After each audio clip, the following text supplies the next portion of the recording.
Well, hello there folks, and a very warm welcome as usual back to What's for Tea and our wee video recipe for this week. So it's lovely to see you all again, and thanks for coming over just to check out this very easy recipe. And this week I've got chicken curry pies. I do these in a couple of different ways. One way is the kind of Chinese sort of flavour style pies, and the other way is this, which is a more sort of Indian style flavours and spices. So these are wonderful, very easy to make. I am using shop bought pastry, but if you're good at making your own pastry and you've got a fortnight to make it, then go ahead and use your own pastry. But this just cuts the time in half. Like I said, absolutely wonderful, packed with flavour. So let me go on and show you how I put these together. So the first thing you want to do is grab a big pan. To this I'm going to add some olive oil. You can use vegetable if you prefer. Once it's nice and hot, add your onions and a dash of salt. The salt is going to help draw the moisture out of your onions and cook them that wee bit quicker. And then to this, I'm going to add a handful of mushrooms. I am using chestnut mushrooms, but use whatever you prefer. Give these a good stir together and let them sweat away for about 4 or 5 minutes, just until the onion is starting to go translucent and starting to soften up a good bit. And then we can add our spices. So I'm going to add in some garlic. I am using garlic powder, but you can use, fresh garlic if you prefer. I just didn't want too many wee bitty bits in these. So I'm using garlic powder, a good grind of black pepper. I'm also going to add some garam masala as well. All of these spices that I'm using you will find really easily in your local supermarket if you don't have them already, and they last for ages. I'm adding a wee touch of turmeric as well. This is mainly just for that bright orange colour, because I do love the colour that it gives. When you add it to chicken, it really kind of dyes it a lovely bright colour. You'll want to get in with some kind of chilli powder. I am using cayenne pepper. It's nice and spicy, but you can use obviously whatever chilli powder you prefer. You might prefer something a bit milder. I'm adding some ground coriander and also coriander leaf, just because I've got them, but if you don't have coriander leaf, you can just use extra ground coriander. And then we're going to start making the sauce now. So in with your water and give this a really good stir through, and you'll see this turning into a sauce before your very eyes, or almost turning into a sauce before your very eyes. So give this a good stir around, and you want to make this creamy now. So I'm going to add in some creme fraiche. You can use double cream, you could use single cream, whatever you prefer. I like creme fraiche just because it's got a kind of sour kick, which I like in this type of thing, but yeah, use cream if you prefer. So give this a good stir through as well. And what we're going to do now is we're going to let this bubble away just for about a minute or so, just to let all those flavours combine, and the flavours from the spices to come out fully. So once it's stirred through, you give that about a minute. It doesn't take long. And then once it's had the minute, just add in your chicken. I am using cooked chicken breast. All I done to my chicken breast was let this simmer away in boiling water for about an hour, just to sort of poach gently. I let the chicken breast cool down, and then I chop these into chunks. But, these will go nice and stringy the more you stir them through, so it'll end up more like pulled chicken. So once it's stirred through, I'm going to add a small bunch of parsley. You could use coriander or cilantro if you prefer. And again, just give this a couple of minutes, just simmering away to let those flavours all come together. Now, you might at this stage need to thicken this if it's still very watery, because you don't want a very watery sauce getting into your pastry, because it'll just make it soggy. So you might not need all of your corn flour or cornstarch mixture. You will know yourself. Just kind of eyeball this, and it should be looking something like this. Nice and thick, but there's still bags of liquid in there, because you don't want this to be dry.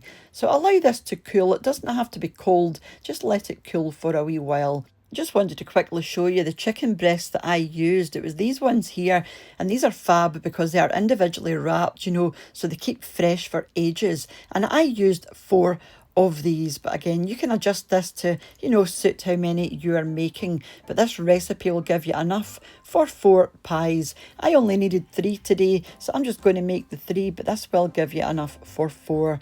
This is the pastry that I'm using here. I used 2 sheets of this shop bought pastry. But like I said, if you're good at your own pastry, then you can make your own, but I just feel this is such a good time saver.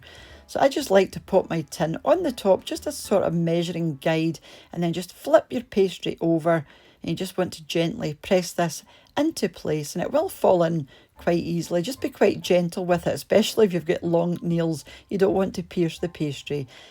Then you just want to fill up your pies with your filling. Be generous with it. You know, nobody wants a mean pie. Nobody wants to cut into their pie and there's not much in there. So do fill these nice and high. You know, the pastry won't burst or anything because it is quite thick and quite robust.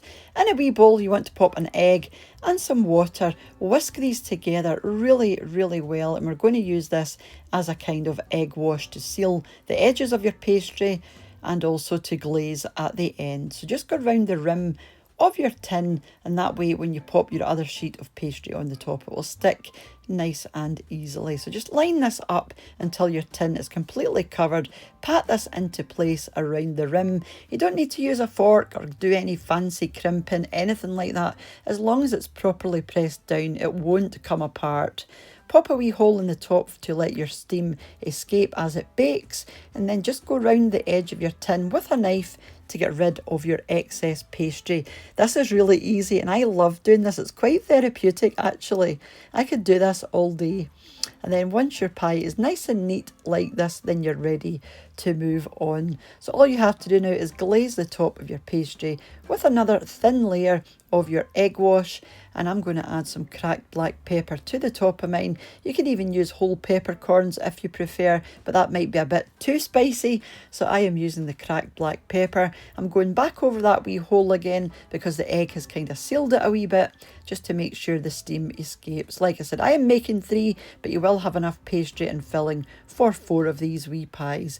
And I was delighted with how neat and tidy these were. They look almost professional, don't they?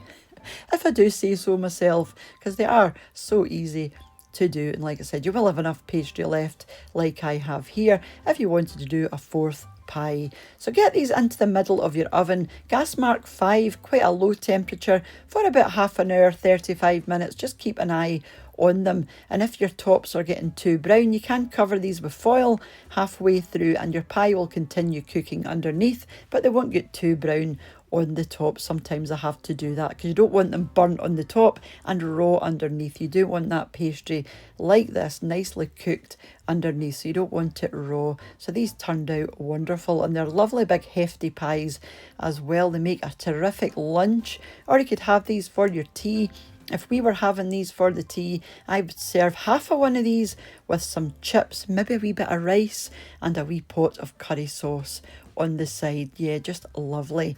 Do let me know if you're planning on giving these ones a go, and I will just let you see what a couple of these are like inside. Like I said, I would just serve half of one of these because they are quite heavy and quite chunky, and there's bags of filling in there as well. So yeah, just lovely. You could switch up the spices as well and give them more of a Chinese takeaway style feel, you know, if you prefer that flavour profile. Either works. So like I said, do let me know if you're planning on giving these ones a go. Really easy, and they don't really take long at all, and I think the end result looks almost professional, like I said.